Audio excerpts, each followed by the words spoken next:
This is Matt, founder and CEO of LiveSchool, and this is the LiveSchool podcast. Our guest today is Shaleece Long, assistant principal at Hutchinson Elementary in Atlanta, Georgia. Good morning. How's it going? Good morning. It's going great. So I actually want to start with a quote that a team member shared from you, which was live school is a priority because students are a priority. And I think you said it in the context of kind of explaining to a new teacher, why live school is part of your school. I was wondering if you could just talk a little bit more about that. Like why or how has live school become a part of your culture and your program with students? Absolutely. So we decided to um, adopt live school into our PBIS. We are positive behavior interventions school. So we use that framework around our culture and climate. And we all know that within the PBIS framework, there is an acknowledgement system. You do have to have that. So we chose live school as our acknowledgement system. One, because we were also interested, one of our partners in ed um, is really excited about getting us going with well at the time with houses. So Mm, they actually pay for four of our teachers each year to go to the Ron Clark Academy cool. PD. So with that live school out of the acknowledgement systems, they were, one of the not really many that had the option also to do houses. So that was Mm, appealing to us around that. And then also the other thing was we were looking at school wide. So when we look at primary and we look at intermediate, class dojo for us was not the better fit at the time when we think about just intermediate students. And the thing around the paychecks at the time and the points, it was just a little bit more where it could work school wide that we thought that will get the students engaged. cool. That's great. So, I mean, it's all about, getting students engaged. You said it. So, what does that look like? What are some of the different components? You mentioned houses, but I know you all do so many different things to like reach students, meet them halfway, make it exciting to them. Just tell us about what are some of those pieces you have in place. So as far as student engagement around live school and PBIS, we actually kick off the year with a pep rally when we open it up officially to the students. That is our way of one, reminding them of our school-wide expectations, right? Reviewing over how they can earn points in our live school system, how that works, and then we have just a bunch of activities, that they do. They have fun, so they're all excited around that. And then throughout the year, engaging them, we do. We utilize the point goal incentive within live school. So Mm. we think outside of the box because, like many schools, even if you do not have the funds, you just trust me, it's really easy to make kids. Sometimes we think too much, we're always thinking about the money for part of it, but to make kids happy, engaged, it really doesn't take that much. So we think outside the box. So some of Mm. the things that we do, we have dodgeball. I actually am the one. I do dodgeball, and our PE coach does it. The kids love it. It is Mm. a big hit. If we miss it, they're like, "Hey, what's going on?" Because as an AP, sometimes you can get busy. So sometimes I do have to have our PE coach, to do it. But that's big. That costs nothing. We just got Mm. some dodgeballs, which we already had. We have the space. We can do gym outside. That's a monthly thing that we do around the point goal incentives. Something else that we do, we were able to, through our partners in ed, we were able to get what we call our Tigers Lair. So that is a game room. So I do know Nice. that is, that's something that, yes, we did have to invest in. But we do have that will be opening this school year that we will also use. Something else that we do, time. Um, Kids want quality time. They want time away from the academics, with their teachers or other teachers in the building. So that's also another big thing that we give students, they have the opportunity to have like 20 minutes or 30 minutes time with their favorite teacher. So Mm, those are some things that we do to get the student engagement up. We also do a pet rally. We do another pet rally towards the end of the year, and that is more so around motivation for our state testing. mm. A lot is involved with that because it's in the spring. We typically do it outside. It's like a big old block party. We have, our houses are always in everything, so it's always a competition, around it. So that's engaging within itself.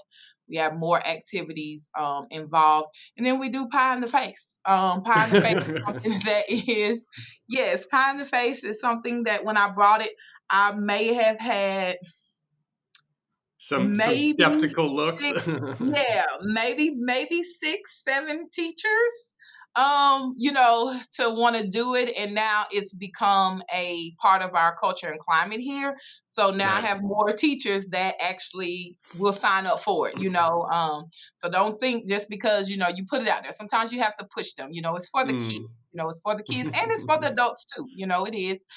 So we do that. That's more so around academics, but it is a part of the whole, PBIS and live school. So they do have to meet that criteria, but the kids love it. Mm. We do that 3 times out of the year. So those are some ways that we engage our That's awesome. students. And I'm guessing you've signed up. You had to be the leader and say, Yes, "This is how you do yes, it."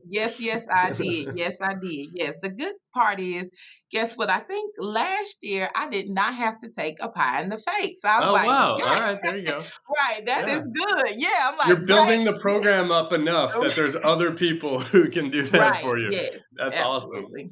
That's so cool. That is a great, like, range of rewards. Like, I would wanna be a kid there. That sounds so fun, and it's funny to hear, like, yeah, some of the ones that sound most exciting probably don't cost money, like the dodgeball. That sounds Right. really fun.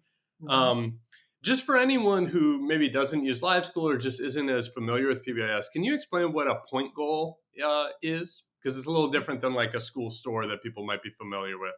Yes, it is. So the point goal incentive is where the students you set a time period. It could be 2 weeks, it could be a week, it could be a month, however long you want it to be. And from that start date until the end date, you set the amount of points that students have to earn. So if it's 100 points for the next, 2 weeks, and if they meet that, then they are eligible to participate in whatever that incentive is. So that is what a point goal incentive is. The good part is that they don't lose any points. So Mm. as with the store, you are to deduct their points. But with the point goal incentive, it's just around them meeting that goal for that time period, and then they get to participate in that incentive. Yeah, that's really helpful to highlight how it's kind of the advantage of it. Because I think a lot of people think school store, which school stores are great, and we're going to talk about those in a second, but it is a whole other layer.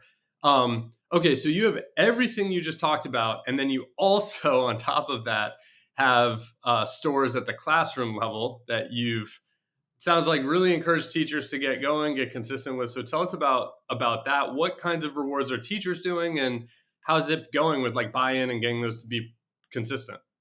Right. Okay. So classroom stores and getting your teachers to do that. That is tough. Yes, Yep. absolutely. That is because time is the number one buzzword, Mm. in education right now. I don't have time. When am I supposed to do that? When am I supposed to do that? So it did start off slow. I'm not where we want to be with implementing it across consistently, Hmm. our school wide, but we are getting there, right? Each year, we grow. So with that, the expectation was around the teachers opening their store at least once a month, one other time. So our school-wide store, which is more so intangible things, do not think that we have this big old store in which we open up, we lock up, the kids come in. That's not the type of store that we run, that we have school-wide. So don't think that you have to go and do that, immediately. Mm. By means, if you do have the funds to do it, then great, you do that. But if not, again, there's other ways. So that's the same thing I tell my teachers in the classroom. The school-wide store is great, but guess what? Students are going to like your classroom store Yeah, even of course. more. Yeah. So I started off slow, once open it one other time. The primary grades, they start to see, and I let them come into their own around that, is that, yeah, I may need to open up my store a little bit more. Yeah, they're younger. Mm. They need the incentives a little bit more than our older kids. So with that, I created, around our classroom behavior management system that I ultimately created. And then the teachers, they kind of take that exemplar and they make it into their own. They have a slide in there around their classroom reward store, in which I create the point buckets. And the buckets are in LiveSchool, and that's essentially, if it's 50 points for a homework pass, then that's how it's set up, and then they just go in, that's that 50-point bucket, and it's deducted. So they were able to create that. I told them, again, doesn't have to be tangible things. Absolutely. You can do whatever you want to do. It's your classroom store, but you do not have to have tangible things. Mm. Um, you can have two or three things. Get your students involved, because that's important. They'll tell you Mhm. what they want, what they like. You can lay out some parameters around it. And so the other part of that, so getting that started, right, helping them to get that started, they post it in their rooms, right? The expectation is that obviously they go over it, at the beginning of the school year. The kids kind of know they can change it. But the other Mm. component is I was always told that whatever you expect, you have to inspect. So Mm. while sometimes things do not get inspected, such as classroom stores, that's just as important. Mhm. So that gets inspected. They have our teachers, along with just the usage of LiveSchool, the other data points that come in, insights and things like that. So it's not just I'm checking the classroom store, right? That kind of comes all with it. We keep that at the forefront Mm. each time that we do our check-ins with our teachers around our PBIS system and LiveSchool. So they know that it is an expectation, but Yeah. it's not like I am. It's not like I'm gonna write you up if you're not. Right, right, right. Does that make sense? That's why I tell them, Yeah. say it's not that kind of thing, but we got to keep it at forefront because we know that there are a lot of moving pieces in the classroom. So Yep. that's what I do. So let's talk more about that because I think teacher buy-in to PBIS has got to be one of the biggest challenges that administrators struggle with. And like you said, it's totally understandable. Like teachers have so many things on their plate. And until they see, oh, this is something that is actually really helpful for me and helps our school be better, there can be skepticism and like buying into all the extra stuff they need to do. Um, from what my team shared, you've really made some progress from last year to this year around teacher buy-in, and there's a lot of things you've been doing, concrete things to help do that. So could you walk us through, like you talked about the regular meetings, but I think there's more that you do. What is that full? It's almost like you do as much for the teachers as you're doing for the kids. I think it's really important for others to hear that and know what some of those concrete action steps are. Okay, yeah, absolutely. So there is a whole rollout system. Each year it's not like, okay, here it is. We have LiveSchool. All right, start using it, go forth and be great. So yes, it is very systematic, structured. Each year when the teachers come back, we dedicate 90 minutes of PD to around our culture and climate.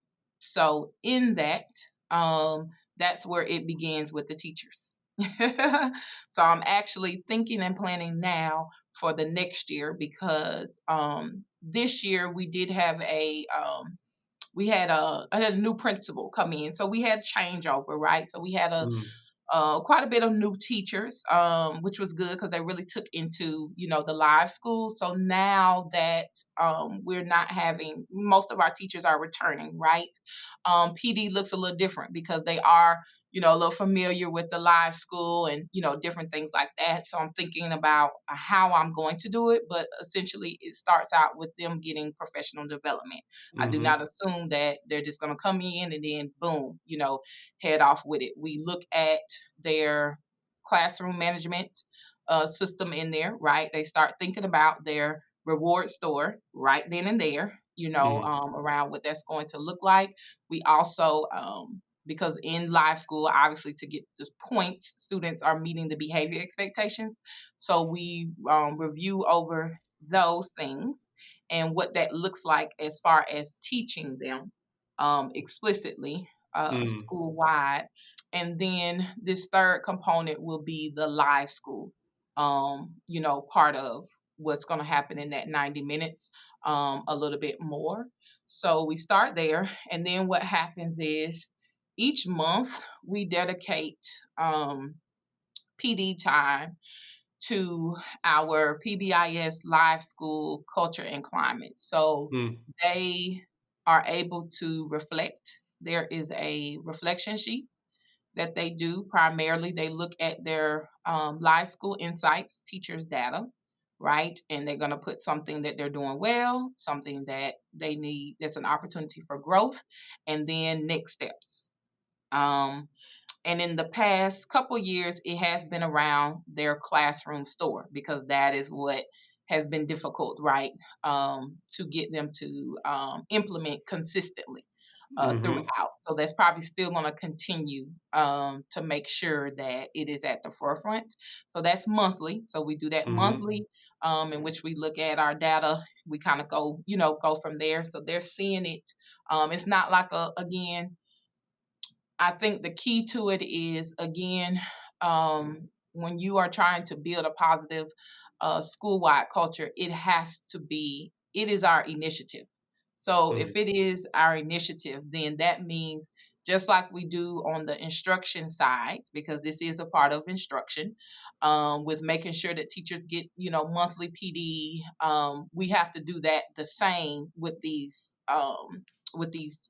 cultural pieces, right, that we are putting in. So that's really the success to it. I mean, that's what we do. They see it Yeah. monthly, around there, and we just use the data to drive what we are doing. This year, one component that I was able to add, typically it's a whole group type of reflection thing. But this year I was able to add in January during their mid-year conferences. I actually did a one-on-one conference with them for about 15 minutes. Oh, cool. So I think that that was good as well. So that way they don't think that they are going missed inside of the whole group. Yep. They cannot hide, so they kind of came in my office and, we talked for about 15 minutes around, their classroom management. So I think that that was also helpful as Yep. well. Mhm. Yeah. Yeah, and it sounds like that's kind of when you said inspect what you expect. That's all these different touch points are kind of where you're showing teachers that, and it sounds like it's not hardcore accountability. They're in trouble, anything like that. It's also just showing like you're there to be supportive. You care how it's going. You want to get feedback. That's got to go a long way for Right. teachers. And then the other thing too is put yourself out there as an administrator. So I too have a goal around Mm. what I'm supposed to be meeting. And if I don't meet that goal, then I'm not on the celebration list as well. So they can So kind of see this that is and I for like put acknowledging students. You yes, have a yep, personal goal. Okay. right, yep, acknowledging right around, live school, whatever it is, we kind of we set parameters around about how many points, you should be giving out. Hmm. So if teachers do meet that, that has helped as well, giving them giving them something to work with. Sometimes they don't know, like, am I doing too much? And we're still finding that balance because that Yeah. takes time. That definitely takes a lot of time to be consistent with the points. We got some teachers still giving out, a lot more than others, but they do have, they have, they have some expectations, right, around what they should. So if they meet that, then they are celebrated, acknowledged around that. So I think that makes them feel good. But as administrators, we either go on there or we don't either. So we're saying that we are in this as well. Yep. Yeah. That's awesome. So you've missed some of the shout outs. You've been Yes, I did miss one this year. Yep, and I told them that will not happen again.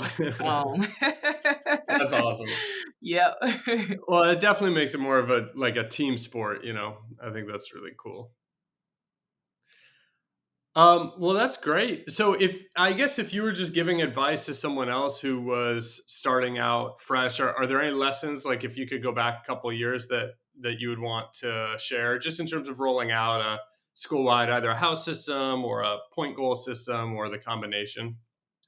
Yes, there is. I think it's very important. Around live school, if you are implementing live school, and I'm assuming that if you're implementing live school that you most likely are a PBIS school, because the two are connected, um, in that, with the behavior expectations part of it, around acknowledging the students for points. So I think it's important that you have to have your school-wide behavior expectations. They have to be set out. That is important.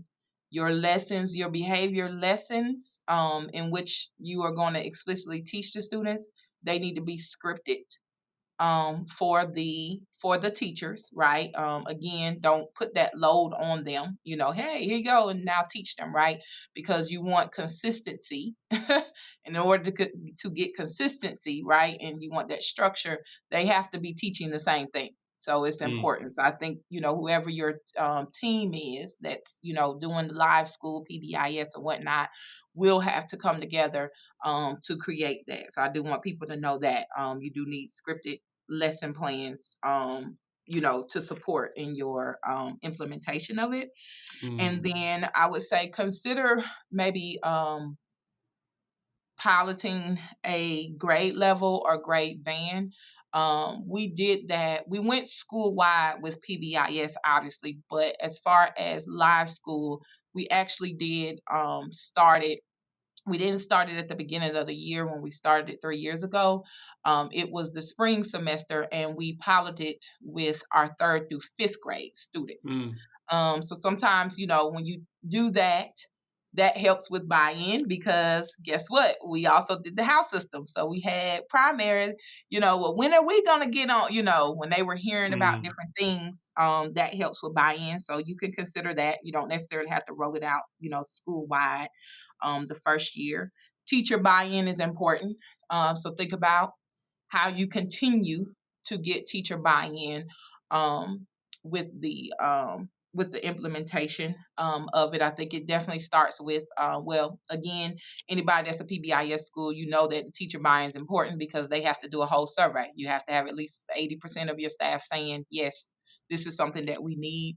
It's the same thing, with live school as well, and continue teacher buy-in. And I think the way that you do that, like we do anything else, is bringing, the data to them. So that mm, goes with our monthly reflections, that we have, around there, to continue that, and let them know that they do have a voice in it.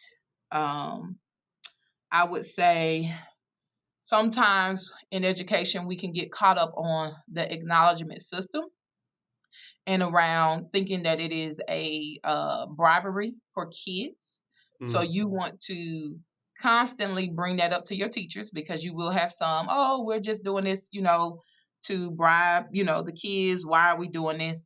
If they feel like that, and I tell my teachers that, and I told them that this year at the end of their reflection that they had, again, we close it out, um, then you need to come see me, because that means something, you're not doing something right. You should never feel like it's a bribery, but I tell them, just like you like to be acknowledged, when you're doing well, the kids do too. So why don't we, acknowledge them, right? And sometimes that is that's more than just publicly acknowledging them, right? And sometimes it's just a public. It's not always about a point, getting a point specifically, but yes, then they get a point and then they can go and do something, or get something Hmm. for that point. So just keep that in mind about live school is not about bribing kids to behave. If you feel that way, then you're doing something wrong. And then consistency. Um, Consistency takes time. So just know that it's not you implement it, the first year and everything is great. We'll be going into our fourth year with live school, and each year, I'm growing in it, as being the lead on it. My teachers are growing in it, we're just growing in it together. You learn something like I just learned something new. I learned something new this year that we're probably gonna try to implement from Laura around an idea around the point goal incentive, and maybe having with our houses, we can do little small mini competitions throughout Yep. the Yep. year. We can still have the big one. I was like, oh, you know what? I like that. It kind of gives again that engagement, right? That student engagement. Hmm. Yes, they're waiting on the big one, but along the year with some of the things that we do, because we do have some house competitions that we do, we could do, something like that. So just know that, growth takes time. And each year, you're going to grow and get better at it. I don't think it's just a one and done. Hey, we implemented it and everything should be good. Yes. That seems to be the theme. And just to kind of build on what you were saying with consistency and getting better year over year, I'd love for you to share some of the data you've seen, because it does sound like you're seeing steady improvements. How do you kind of measure success when it comes to PBIS, and what are you seeing?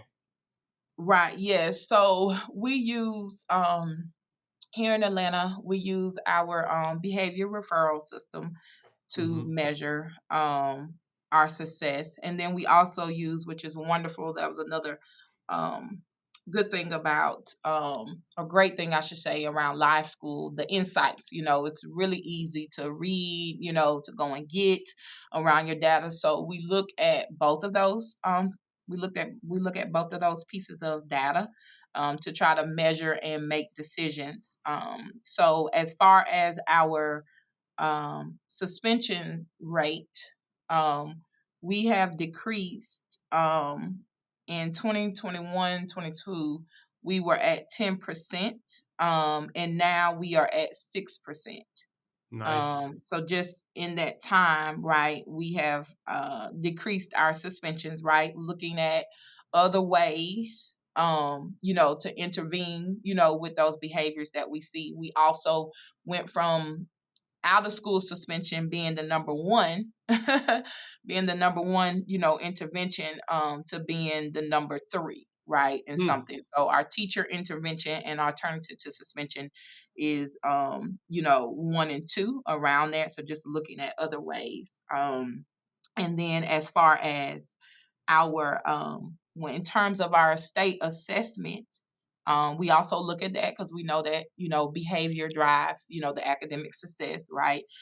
We have seen, last year we had an 8% increase in our proficiency Wow. Congrats. rate in math and reading, for our students, being proficient, and then we saw a 4% increase in our science scores. So that was good. And then as far as looking at insights, which we dug into there at the end of the school year, definitely, like I told, we're giving points, right? It's not that we're not giving points, but when we look at our behaviors,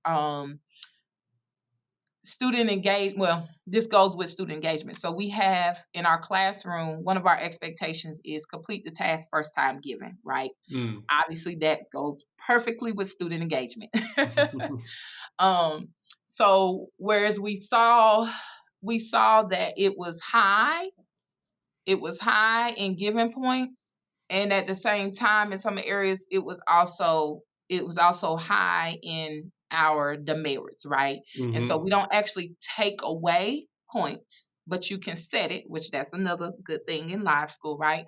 You can set it so that way you can have that data. So our Hmm. students do not lose any points because I'm of it. If you earned it, then you earned it, right? If you Yep. didn't, then you just don't get the point. But we do use that part of it so that way we can actually look at the data, right? Mm, yep.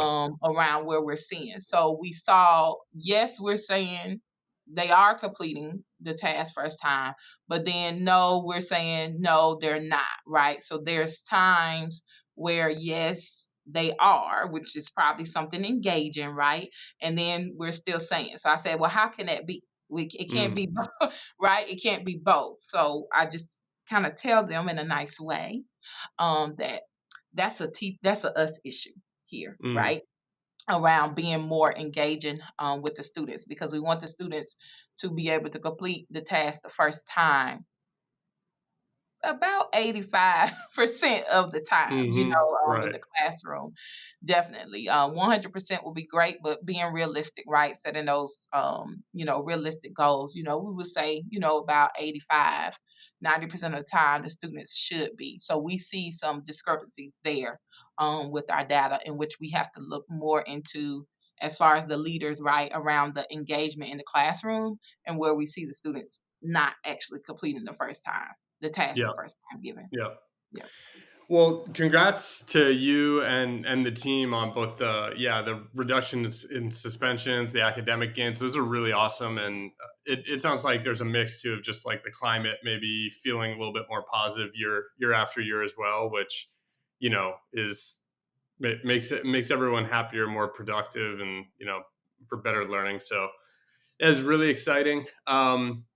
Thank you so much for joining the podcast. I'm really curious to hear how next year goes. It sounds like every year, you know, things get better and sort of new ideas, new initiatives, building on the success. So sounds like you're geared up for a summer of planning and Yes. brainstorming and a big Mhm. fall of kicking back off. So really excited to follow along. Absolutely. All right. Well, thanks so much for joining the podcast. Thanks, Shaleece. Oh, yes. Thank you for having me. Absolutely. It was a pleasure.